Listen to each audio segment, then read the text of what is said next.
Thank you, Mr. Speaker.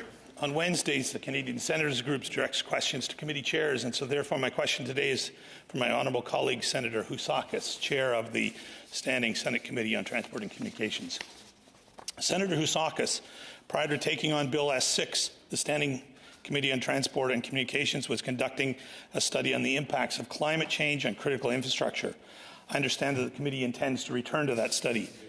As you know, I approach everything in the Red Chamber through an agriculture and rural lens, and so my question today focuses on the rural experience, which is unfortunately sometimes forgotten, or often forgotten.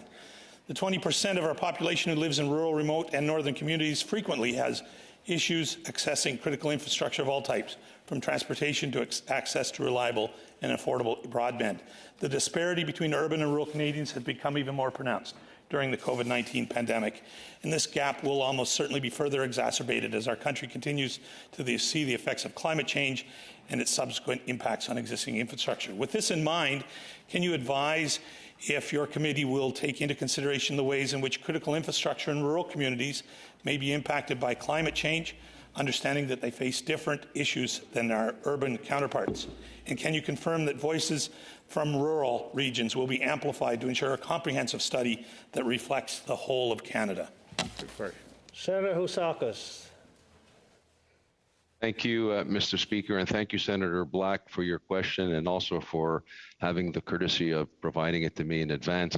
I'm happy to tell you that on April 27th of this year, the committee heard testimony from the Federation of Canadian Municipalities, which has over 2,000 members, represent right across the country. And as part of its testimony, FCM discussed its work with rural communities, noting that it provides training at regional levels so that smaller municipalities can learn how to use the federal government's climate data in their infrastructure planning. The committee also plans on inviting individual municipalities, particularly and including rural ones, to testify at committee on this important study. The CFM will be recommending some municipalities that have shown leadership on this issue to our.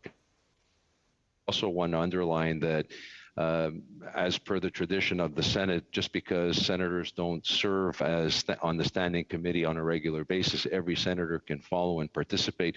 And I encourage yourself and all members of this chamber that have recommendations to make to our steering committee in terms of witnesses on this important study would be more and embraced.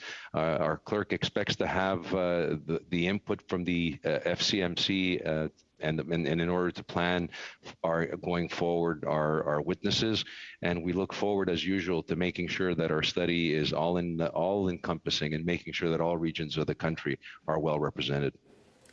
Senator Black, did you have a supplementary? No, thank you, Speaker. Senator